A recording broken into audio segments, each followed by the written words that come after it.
Girl child की हम बात कर रहे हैं, सोसाइटी, समाज, सिचुएशन ऐसी हो गई कि हमको इस बारे में बात करना पड़ रहा है। ये टॉपिक थोड़ा सा नेगेटिव है, affirming the worth of the girl child, मतलब वर्थ आप निकालते हैं किसी ऑब्जेक्ट का निकालते हैं, है ना, एक जीवित प्राणी का नहीं निकालते, लेकिन हम ऐसे समाज में एक ऐसी सिचुएशन में रह रहे हैं कि हमको इस हालत में आ गए कि तो मैं इसको थोड़ा सा पॉजिटिव वे में प्रस्तुत करना चाहूँगा, पर्टिकुलरली मेरे जो लेफ्ट साइड में जो बैठी हुई हैं। Who are you for our God? आप परमेश्वर के लिए आपकी अहमियत क्या है, आप कौन हो परमेश्वर के लिए? मैं इस बारे में थोड़ा सा वचन बांटना चाहूँगा। चार पॉइंट में रखूँगा जो आपके सामने इस बारे में। एक है यू आर चूजन वन, पहला है आप चुने हुए हो। दूसरा है you are covered, your protection is warranted, guaranteed, है ना, आपका जो कवर है, जो एक प्रोटेक्शन है, वो आपका वारंटेड किया हुआ है परमेश्वर के द्वारा।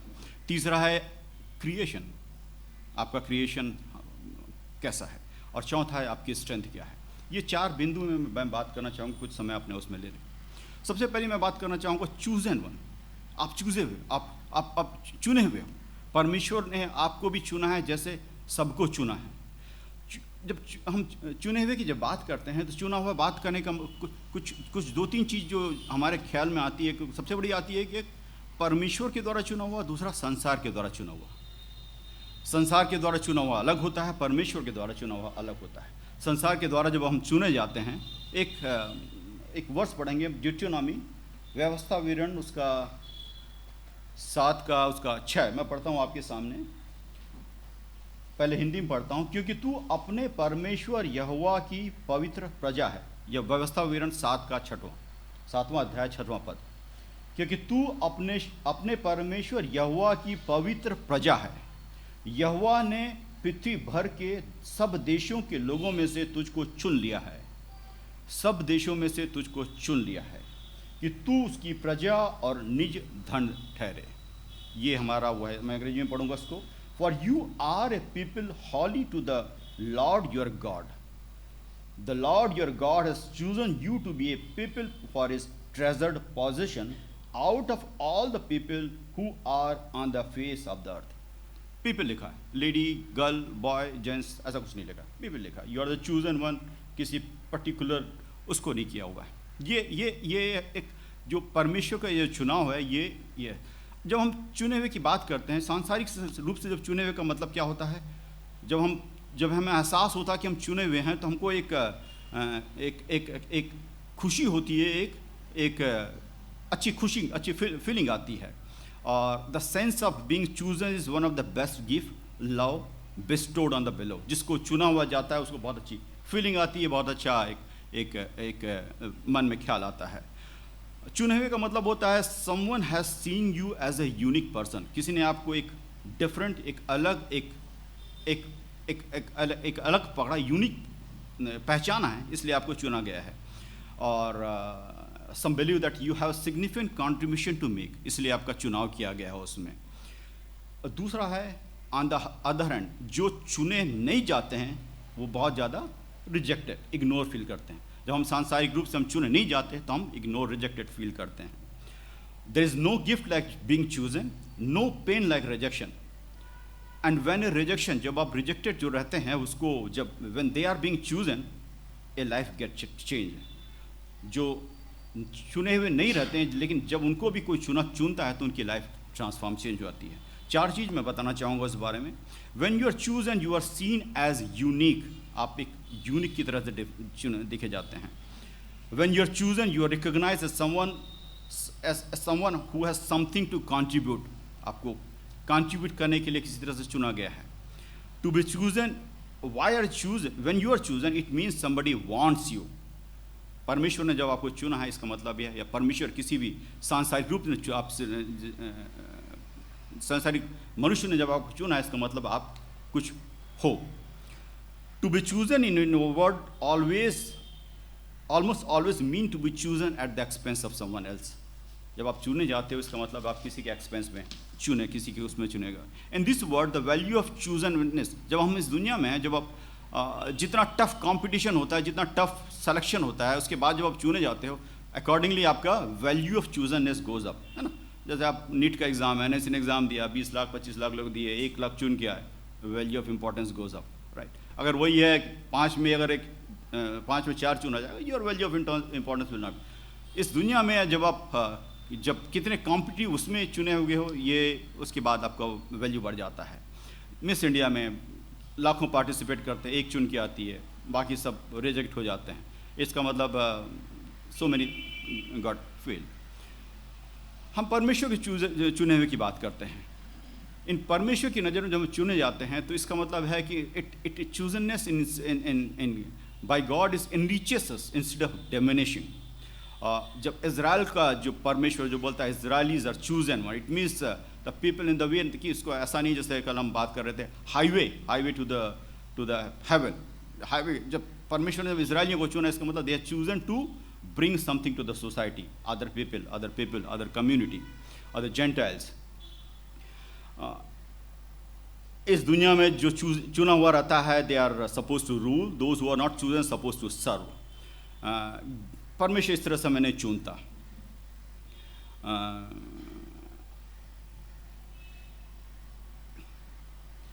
हम जब देखते हैं बाइबल में बहुत ज़्यादा हमको इस बारे में लगता है कि जो लैंग्वेज आती है कि शायद मैनली फीलिंग आती है कि बाइबल शायद पुरुषों के लिए लिखी गई है, पुरुषों को की। Scripture not says anyone higher और लोअर। कोई भी अगर बाइबल अगर देखेंगे, कोई भी उसमें देखेंगे तो उसमें कभी भी उसने इसका परमेश्वर कभी ये नहीं चाहता कि पुरुष चुने हुए हैं, महिला चुने हुए हैं। परमेश्वर चाहता है children of the God. That is what it means most of the time, it means all the time. It's a society, जिस समाज में हम रहते हैं, जिस सोसाइटी में हम रहते हैं, over a period of time that built this feeling that over built that ये फीलिंग जो आई है, जो कि पुरुष प्रधान ये महिला वो करते हुए इस ऐसी फीलिंग आई है। किसी तरीके से कहीं एंगल से शायद बाइबल में कभी यहाँ पढ़ने को लगता है कि बाइबल भी शायद परमेश्वर के पुत्र या परमेश्वर के सन, इस तरह से फीलिंग आती है। तो ये परमेश्वर की इच्छा सर्टेनली नहीं है। ये इच्छा है कि ये जो एक बात जो शायद हमको रखनी है अपने दिमाग की, कि Bible was written by the mostly for society which was dominated by man. It was written in the period which was dominated by the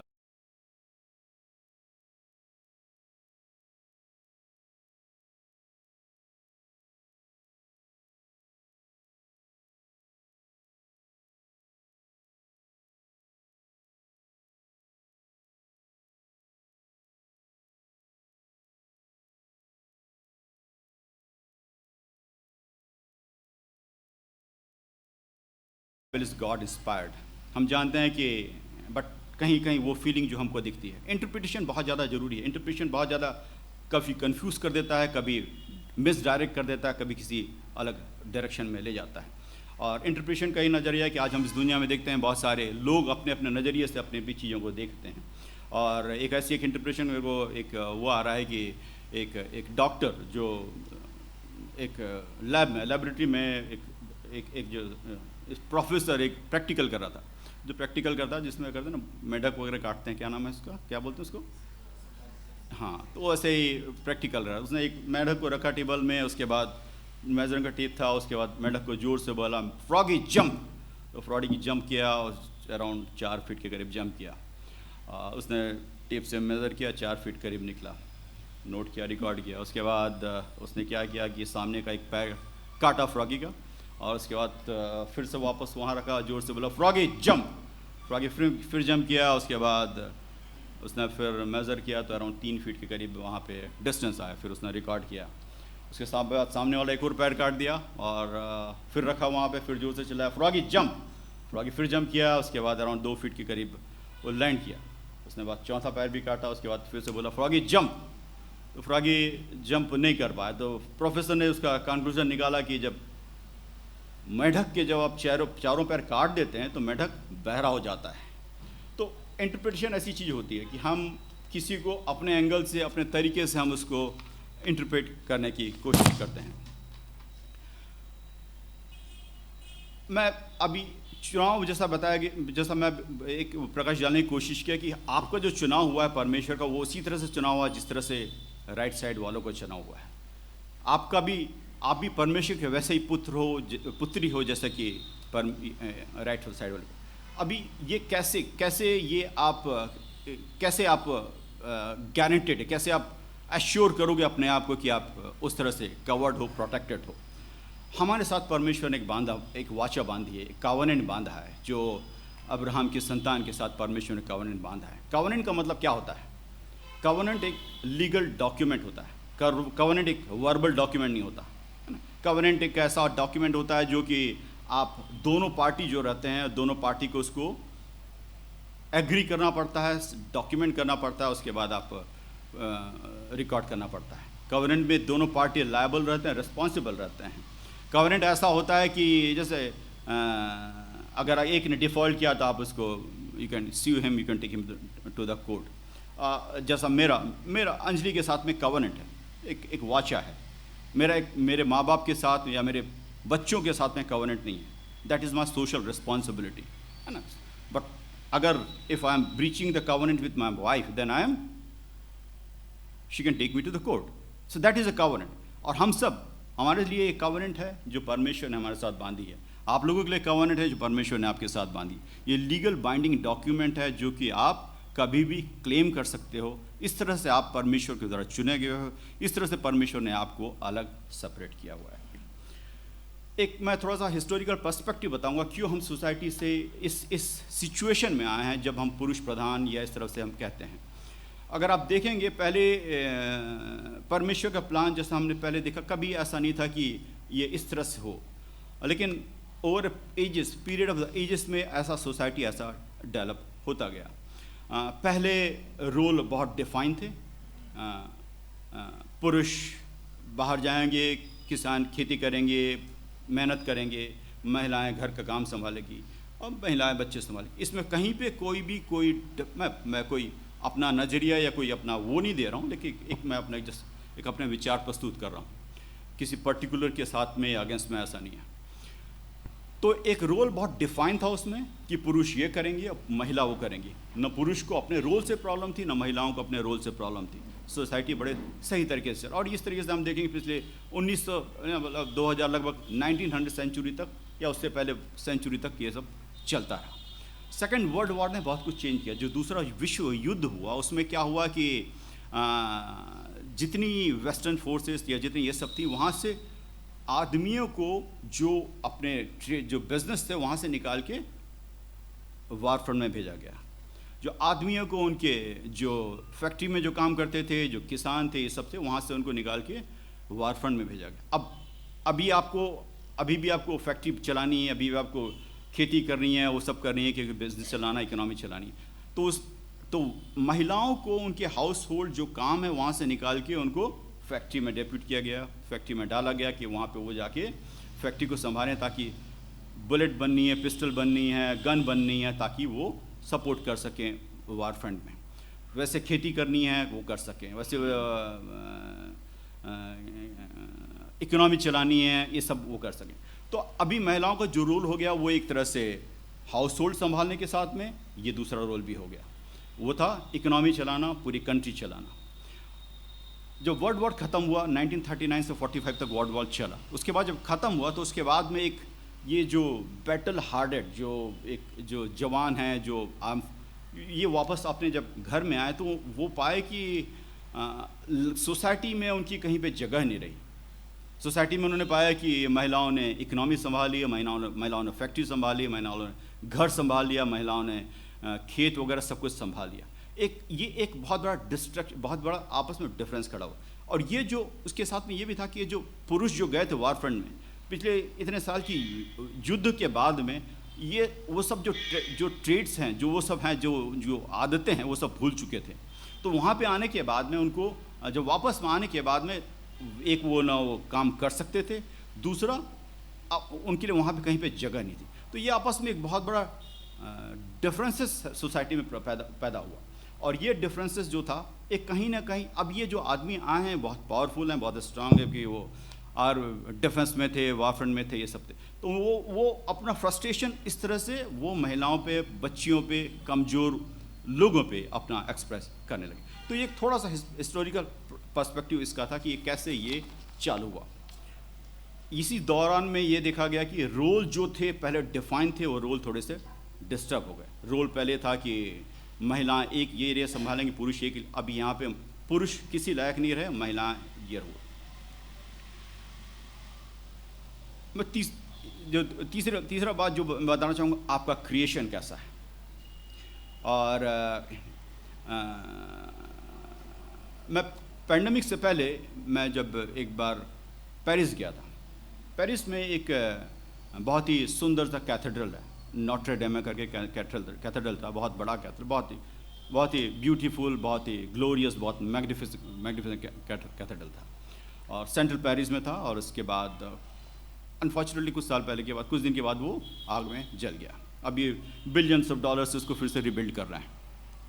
तो ये कैथेड्रल जब मैं वहाँ पे गया, मैं जब भी पेरिस जाता था मैं उस कैथेड्रल को देखता, बहुत ही ब्यूटीफुल, बहुत ही ग्रांड था, बहुत ही, आप हर चीज़ में वहाँ पे देखेंगे। उस भवन में बैठेंगे तो आप शांति और आनंद और जॉय को महसूस कर सकते हैं। हर चीज़, टेबल, उसका विंग्स, हर चीज़ बहुत ही ग्रांड था। और जब भी मैं जाता था उस एरिया में, मैं वहाँ पे अपना ऐसा करता था कि मैं वहाँ पे कुछ समय बिताऊँ। तो पिछली बार जब लास्ट टाइम मैं वहाँ पे गया, मेरे पेरिस के पास में ही, उसके कैथेड्रल के पास में ही एक होटल था, हिल्टन होटल, जहाँ पे कि मैं रुका करता था।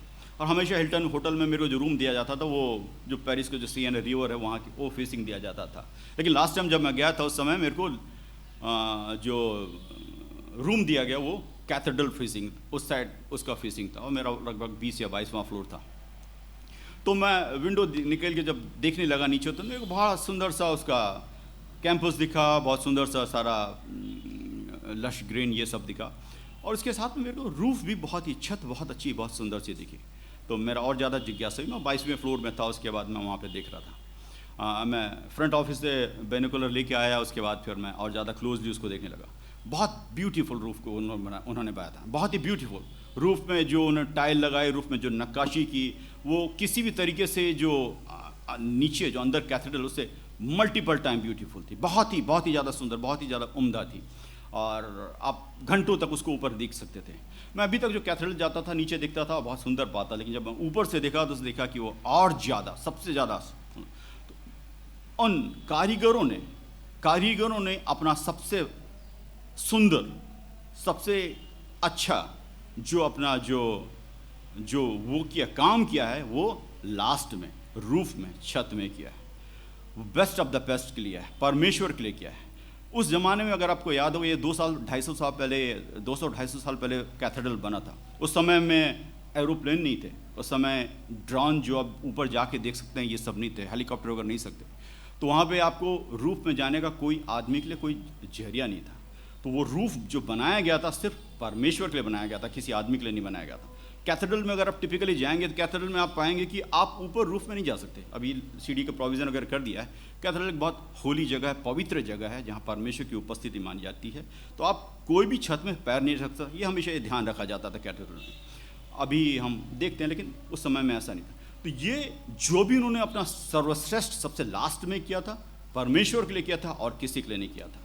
अगर आप जेनेसिस 1 और 2 में देखेंगे, जेनेसिस 1 और 2 हमें बताती है कि आप women's are the last of his creations, the best of his creations.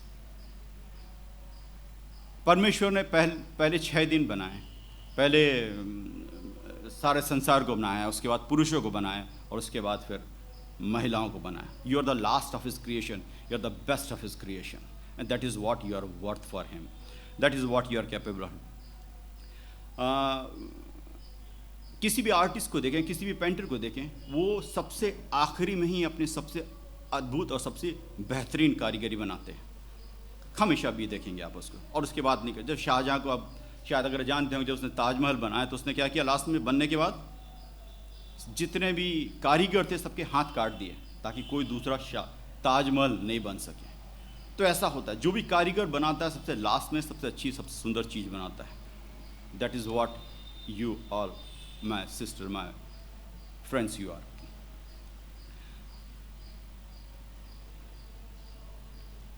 इसका मतलब क्या होता है? आखिरी में जब बनाने का मतलब क्या होता है? टेकिंग केयर ऑफ ऑल, जो पहले जो उसके पहले जो बनाए हुए रहते थे उसमें सब में जो भी कमियां खामियां हैं उसको सब सुधार करते हुए लास्ट में परफेक्ट तरीके से बनाया जाए, ये उसका मतलब होता है। लास्ट में बनाया मतलब पहले में शायद कुछ गड़बड़ी, दूसरे में तीसरे में गड़बड़ी, लेकिन लास्ट में बनाया सर्वश्रेष्ठ सबसे बेहतरीन बनाया हुआ है। तो आप लोगों ने जो बनाया है वो पूरी जो इमोशंस, जो फीलिंग, जो सेंटीमेंट, जो सेंसिटिविटी, जो पंचुअलिटी जो हम सब में लैकिंग है वो सबको कवर करते हुए बना हुआ। कुछ साल पहले हम लोग जब दिल्ली में थे, बच्चे छोटे थे, उस समय हम लोग इंडिया गेट में जाते थे। इंडिया गेट बहुत अच्छी जगह है, शाम को आप जाएँ फैमिली के साथ में, दोनों सब साइड में लॉन रहती है, लॉन में आप आराम से बच्चों के साथ दरी लगा के बैठ सकते हैं। उस समय हम लोग रास्ते से बिरयानी लेके जाते थे, वहाँ बैठते थे। तो ऐसे हम बैठे थे और दरी लगा के बैठे थे, और बच्चे लोग भी छोटे से बहुत छोटे थे, और उसी बीच में हम लोग बैठे थे। तो उसमें क्या होता है, पीछे थोड़े से हम लोग जो बैठने को उसके पीछे में पानी का चैनल होता है, छोटा सा चैनल, जिसमें कि बतखें, डक्स वहाँ पे फैमिली के साथ में घूमती रहती हैं। तो जब बैठते हैं तो ऑब्वियसली आप लोग कुछ उनको देते हैं, तो ऐसे ही हम लोग कुछ देते रहे, उनको देते रहे। उसके बाद एक पूरी फैमिली वहाँ पे आई, चैनल से निकल के आई, मतलब 2 सीनियर थे और 3-4 बच्चे थे। और उसके बाद जब पास में आए, उसके बाद एक जो सीनियर थोड़ा पीछे रहा और बाकी पीछे रहा या रही, और बाकी एक सीनियर आगे आई और 3-4 बच्चे भी पास में आए, और उसके बाद जो हमने दिया उसको खाने लगे, ऐसा करने लगे। और तो हम लोग देते रहे। थोड़ी देर में अंजलि ने कमेंट किया, वो पक्का मम्मा होगी, जो पीछे खड़ी है पक्का मम्मा होगी। मैं कुछ बोला नहीं, तो उसने बोला कि है ना, mummas are more sensitive, more protective, more caring, more ये सब कुछ। मतलब तू पक्का आखिरी की आखिरी क्रिएशन होगी, है ना। फॉर्चुनेटली फॉर मी, मतलब परमेश्वर का धन्यवाद, after some time they change the role. मतलब एक सीनियर जो दूसरी थी बाहर चले गई, बाहर वाली अंदर आ गई। तो यू नो, जो परमेश्वर ने जो जो जो बाकी जो सारी खामियां हम सब में हैं, वो सब मैं आप लोगों को कवर करके आपको क्रिएट। एक जो आखिरी पॉइंट मैं बोलना चाहूँगा, व्हाट इज़ योर स्ट्रेंथ, आपकी स्ट्रेंथ क्या है। मार्क ट्वेन जो बहुत बड़ा फिलोसोफर है, उसने कहा कि never late his schooling comes in the way of his education. मैं फिर से बोलूँगा, he never late his feeling comes in ways of his education. Life में सारी चीज़ें स्कूल में नहीं पढ़ाई जाती, कॉलेजेस में नहीं पढ़ाई जाती। There are so many things which are taught in the family, which are taught outside the family, which are taught in the society, which are taught in when you're living among your friends.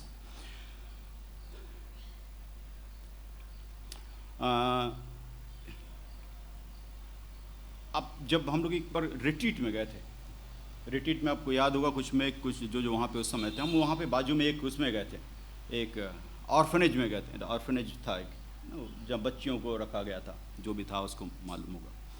और उसमें एक दिन मैं जब बात कर रहा था उससे, तो उस लेडी ने बताया कि उसकी सबसे बड़ी प्रॉब्लम है कि जो उनका जो विंडोज़ है सब ग्लास का बना हुआ है, बच्चे देख सकते हैं ऐसा है। तो उनकी सबसे बड़ी प्रॉब्लम है कि सारी विंडो, ग्लास वाली विंडो गंदी हो जाती हैं, उसमें बच्चों के नाक के रहते हैं, बच्चों के या हाथ के निशान रहते हैं। और बोली कि ये सबसे बड़ी प्रॉब्लम कि हम लोग को बार बार इसको क्लीन करना पड़ता है, बार बार इसको साफ़ करना पड़ता है।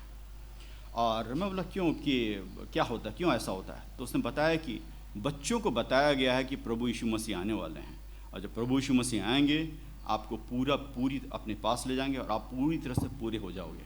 यू नो, एक कितनी अच्छी बात है। आप भी अगर आप उस ऑर्फनेज में जाओगे, बहुत सारे मेरे साथ जो गए थे उन लोगों ने भी महसूस किया होगा, आप बहुत हमेशा जब बच्चों के पास समय मिलेगा वो खिड़की के पास खड़े रहेंगे और ऊपर देखते रहेंगे, प्रभु यीशु मसीह के आगमन की प्रतीक्षा करते रहेंगे। मैं और आप जो पूरी तरह से सुरक्षित है, पूरी तरह से पूरी तरह से संपूर्ण है, कब हमने ऊपर देखा, कब हमने परमेश्वर को देखा, कब हमने उसका इंतजार किया, कब हम उम्मीद लगाए कि प्रभु यीशु मसीह तो अभी आने वाला है।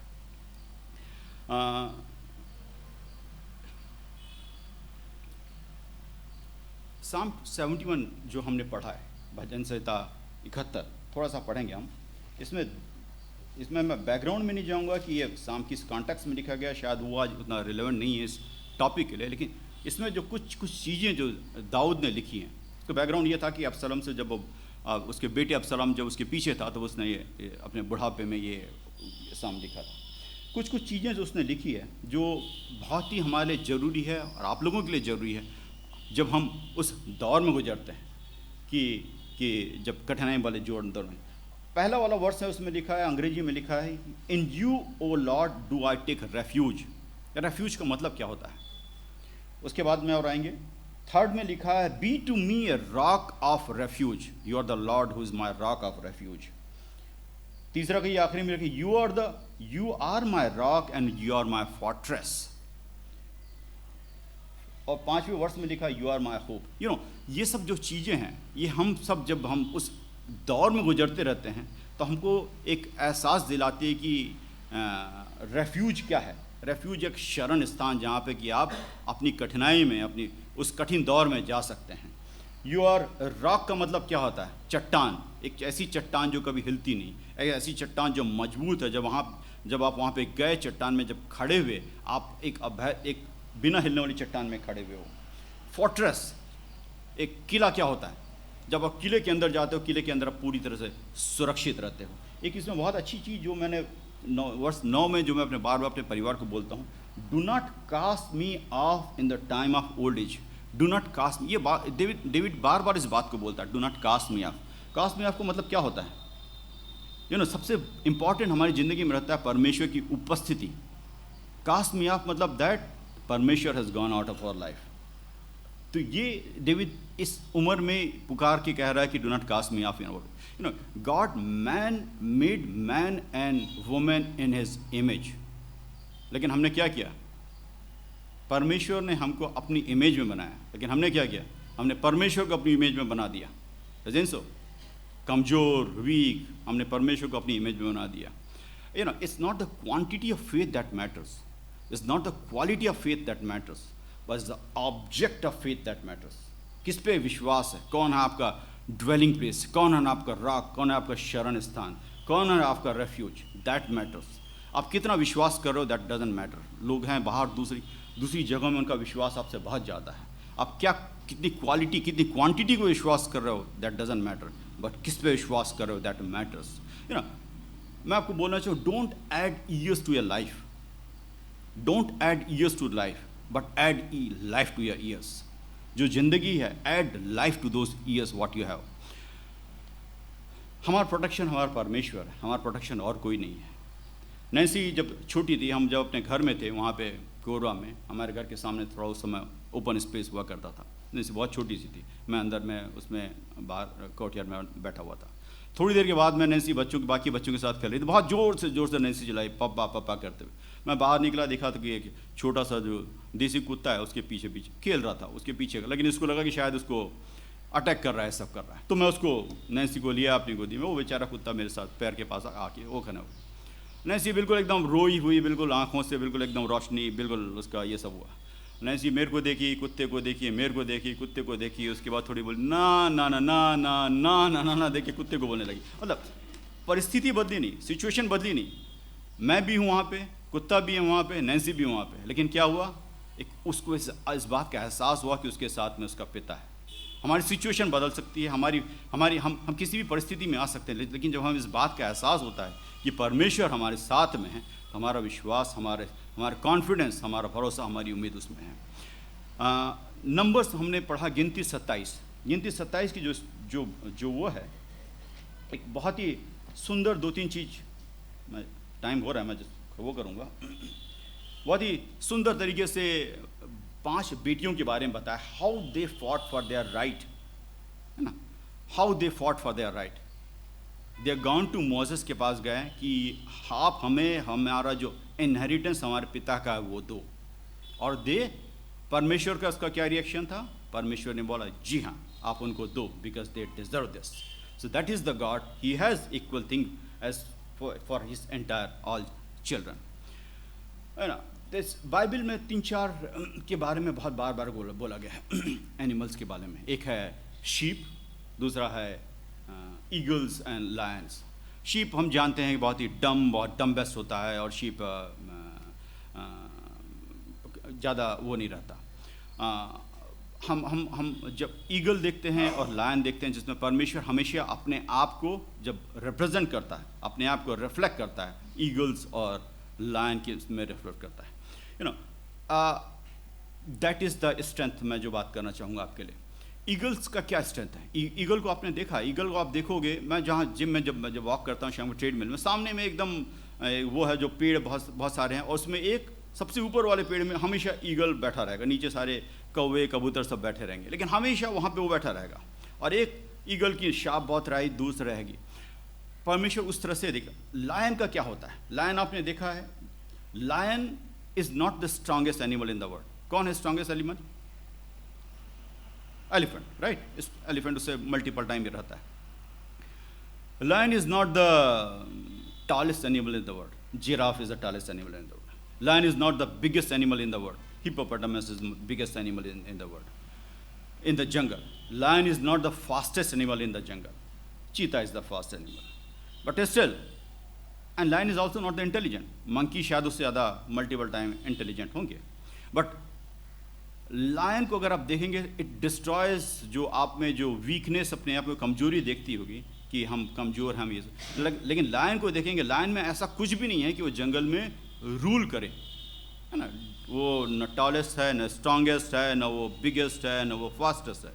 तो जो भी मेंटलिटी है कि स्ट्रॉन्गेस्ट होने के लिए उसको चाहिए, उसमें कोई भी, या किंग होने के लिए उसमें चाहिए कैपेबिलिटी चाहिए, उसमें ऐसी कोई भी कैपेबिलिटी नहीं है। बट स्टिल जब लायन निकलता है रास्ते में तो सारे दरवाजे उसके खुल जाते हैं, सब उसके साथ चले जाते हैं। You know why it is? Because of the attitude, because of the attitude, because of his belief, who he is, his belief. वो जब जाता है, इवन एलिफेंट रास्ते बनाते हैं because of his attitude. And that is what is that, what I want this morning to tell you, that attitude, your belief, that makes the difference. और attitude belief क्या होता है? एटीट्यूड बिलीफ ये है कि who is there with you, who is your strength, who is your rock, who is your refuge, who is your fortress, that matters. इसलिए बहुत ज़रूरी है कि हम जानें who is our rock, who is our refuge, who is our fortress. हम बहुत नज़दीकी से परमेश्वर को जानें, उसके कैरेक्टर को जानें, उसके एट्रीब्यूट्स को जानें, उसको नाम को जानें। हमको बहुत ज़रूरी है। यहोवा जायरे का मतलब क्या होता है? लॉर्ड हु सीज, परमेश्वर जो देख रहा है, जो देखने वाला है। इसका मतलब क्या है? आप जहाँ भी हैं, जिस हालत में भी हैं, परमेश्वर आपको देख रहा है। यहोवा अल शदाई का मतलब क्या होता है? परमेश्वर उपस्थित है। जब यहोवा अल एलियोन, जो क्रिएटर, मोस्ट पावरफुल, स्ट्रांग परमेश्वर है, जो आपको देख रहा है, जो आपके साथ है, तो आपको किस बात की कमी? That is the attitude, that is the lion का एटीट्यूड है, जो उसको स्ट्रेंथ देता है, जो उसको confidence. And that is the what is the attitude this morning I wanted to assure you guys. You know, एक बहुत ज़रूरी है, जब तक आप उसको सही तरीके से नहीं जानेंगे, आप में वो विश्वास नहीं आएगा कि आपके साथ में परमेश्वर, आपका परमेश्वर कौन है। और ये जानना बहुत ज़रूरी है। आप सांसारिक आत्मिक रूप से परमेश्वर को जानें, लेकिन सांसारिक रूप से भी दूसरों को जानना बहुत ज़रूरी है। कुछ समय पहले, मतलब लास्ट वीक में, मेरा एक जीएसटी कमीशन, मेरी जो कंपनी है दिल्ली में, उसका जीएसटी का बहुत दिन से एक पेंडिंग वो चल रहा था, इशू चल रहा था। और मेरे जो अकाउंटेंट हैं, मेरे जो ऑफिस स्टाफ बहुत सारा कोशिश करते रहे उसको सॉर्ट आउट करने की, लेकिन हो नहीं रहा। 3-4 महीने से इशू चल रहा था। जीएसटी का कुछ क्लेम आया था, जो कि बड़ा क्लेम था, जो मेरी कंपनी को पे करने के लिए उसने पेनल्टी डाली थी। और उसके बाद फिर बोले कि अल्टीमेटली ये चलते हैं कि आप चलिए, हम लोग के साथ चलिए, जीएसटी कमिश्नर के ऑफिस में मिलते हैं, और आप उसके बाद में फाइनल करेंगे जो भी, अगर ये करना है वैसा करना है। बोले ठीक है चलो। तो लास्ट वीक में वेडनेसडे थर्सडे को हम लोग वहाँ पे गए, वेडनेसडे गए, और जब हम अंदर गए तो उसके बाद कमिश्नर और उसकी टीम बैठी हुई थी, मैं और मेरा टीम, हम लोग अंदर एंट्री किए। मैं कमिश्नर को देखा, कमिश्नर मेरे को देखा, हम थोड़ी देर देखते रहे। उसके बाद उसने बोला कि अपनी टीम को तुम चले जाओ, मैं अपनी टीम को बोला तुम लोग चले जाओ। वो मेरे कॉलेज का क्लासमेट निकला, है ना। मैं जब तक उसको नहीं जानता था, जीएसटी का पेनल्टी मेरे लिए बहुत बड़ा एक इशू था, बहुत बड़ा एक हमारी कंपनी के लिए एक बहुत बड़ा वो था। लेकिन जब मैं उसको जाना, who is the GST commissioner, तो उसके बाद हम लोग बैठे, आपस में बातचीत किए, सब कुछ पुरानी बात किए, लंच में गए, उसने अपना मीटिंग कैंसिल किया, मैंने अपना मीटिंग कैंसिल किया, सब कुछ किया। हम लोग सब कुछ बात किया एक्सेप्ट द जीएसटी, मतलब जो पेनल्टी, जो नोटिस हमको मिला, वो छोड़ के हमने सब बात किया। But because I know him, when you know the Lord of Lord, when you know who he is, you'll get the confidence who is there with you, who is standing with। एक last में एक छोटी सी poem मैं दिखाना चाहूँगा, एक छोटी सी सुंदर सी पोएम। अक्षय है, जरा डिस्प्ले करना, बहुत सुंदर चित्र।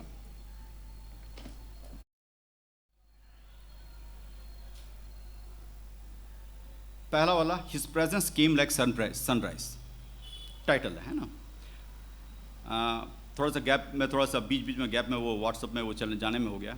आई met God in the morning when my days was at its best, and his presence came like sunrise. Next करना, and his presence came sunrise like a glory in my face. All day long his presence lingered, all day long he stayed with me, and we said, ये जो poem लिखी है एक नाविक ने लिखी है, एक नाविक ने लिखी है।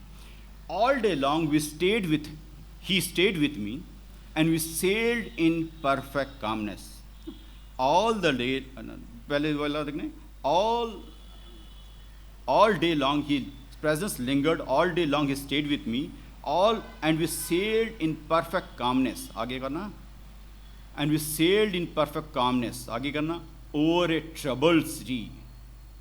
We sailed in perfect calmness over a troubled sea. Other ships were blown and battered. Other ships were sore distressed by the winds that seems to drive them. Brought to us, by the other winds which are bringing that seems to drive them, brought to us a peace and rest. Then I thought of other mornings with a keen remorse of mind. When I too had loosed the moorings, mooring जो होती है जहाँ पे ship को जहाँ बांध के रखा जाता है, उसके बाद वहाँ से आप निकाला, शिप जहाँ पे बंदी रहती है। When I too had loosed the moorings with the presence left behind. So I think I knew the secret, learned from many a trouble way.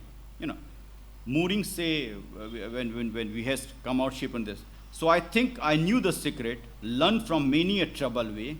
You must seek him in the morning if you want him through the day. You must seek him in the morning if you want him through the day. परमेश्वर आप सबको आशीष रखे।